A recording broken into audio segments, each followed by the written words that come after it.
Hi everyone, my name's Justin Odisho, and in this Adobe Premiere Pro CC tutorial, I'm going to show you how you can plan out your shots in the camera beforehand so that when you put them in Premiere, you can easily create cool smooth whip and pan motion blur transitions. So you can see I have two clips that I got that I want to transition between, and I'm going to break down my thought process for how I made these work together by shooting them the right way.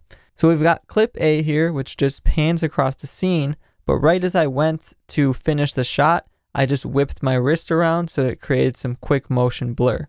Then you have clip B, which starts at a standstill or behind something and then whips over into the scene that I want to pan to.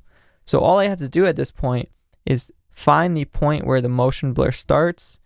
So right about here in this clip, and then press C to get my razor tool, hold shift and then cut that, and I can delete this extra end of the clip.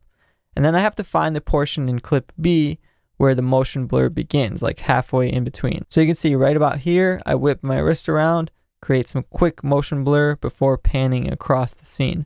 So I'll cut it right about there. There's a nice amount of blur for us to start with. So I'll cut it.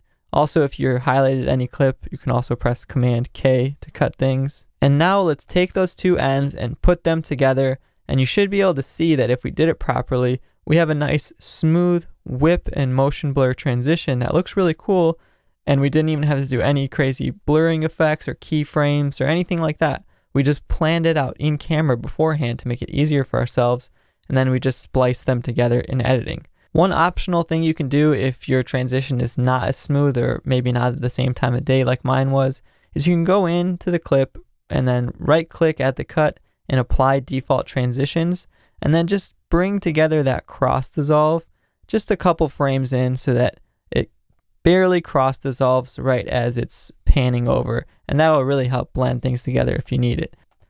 But as you guys can see, although this effect may look really cool and you might think that it's difficult to do, it's a very simple effect as long as you just do the proper planning while you're shooting your shots.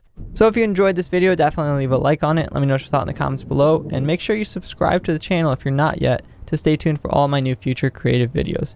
If you guys want, you can follow me on social media at Justin Odisho on Instagram, Twitter, all that. Stay tuned with me, reach out, whatever you want. And once again, thank you guys so much for watching, and I'll see you next time.